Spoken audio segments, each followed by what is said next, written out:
కూడా వల్లకాడుగా మారిపోయింది. బల్బులు పెట్టేటోళ్ళు లేడు, మురికి కాలువలు సాఫ్ చేసేటోళ్ళు లేరు. గ్రామ ప్రజలకి ఏదైనా అవసరం ఉంటే పట్టించుకునే నాదులు లేడు. ఇవాళ చివరికి 15th ఫైనాన్స్ కమిషన్ నిధులు కానీ, పర్ క్యాపిటల్ నిధులు కానీ గ్రామ పంచాయతీలకు ఎన్నికలు లేకుండా, మండల జిల్లా పరిషత్లకు ఎన్నికలు లేకుండా రావు. కాబట్టి ఇవాళ కేంద్ర ప్రభుత్వ పరంగా వచ్చేటువంటి నిధులు కూడా రావట్లేదు.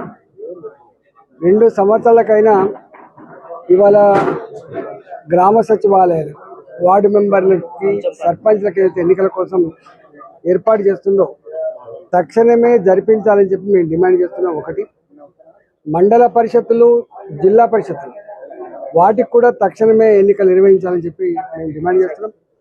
భారతీయ జనతా పార్టీగా తెలంగాణ వ్యాప్తంగా ఈ ఎన్నికలు పార్టీ గుర్తు మీద జరిగే ఎన్నికలు కాదు. కాబట్టి ఇవాళ బీఫామ్లతో సంబంధం లేదు. కాబట్టి గ్రామంలో ప్రజల మధ్యలో ఉండి ప్రజల సమస్యలు పరిష్కరించే వాళ్ళకు, ప్రజల ఆశీర్వాదం ఉన్న వాళ్ళకే వీళ్ళ గెలిచేటువంటి ఆస్కారం ఉంటుంది. కాబట్టి ఉన్నంతలో ఇవాళ మేము కూడా 25 ఏళ్ళుగా ప్రజాక్షేత్రంలో ప్రత్యక్షంగా ఉన్నవాళ్ళం. కాబట్టి తెలంగాణ వ్యాప్తంగా మాకింత అంతో ఇంతో పరిచయాలు ఉన్నాయి. కాబట్టి అత్యధిక సర్పంచ్ సీటు గెలిపించుకోవడం కోసం మేము తప్పకుండా భారతీయ జనతా పార్టీగా ప్రయత్నం చేస్తాం.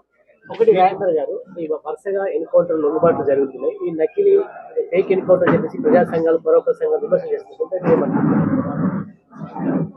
ఇప్పటికీ మా హోంమంత్రి గారు కేంద్ర ప్రభుత్వం ఏ స్టాండ్ అయితే ప్రకటించింది, నేను ఆ పార్టీలో ఒక ఎంపీని, నాది కూడా గదే స్టాండ్ ఉంటుంది. ఒకనండి, హుజరాబాద్ మీకు చాలా అటాచ్మెంట్ ఉంటుంది. అక్కడ జరిగే బీజేపీ కార్యక్రమంలో మీరు ఎందుకు పాల్గొనలేకపోతున్నారు?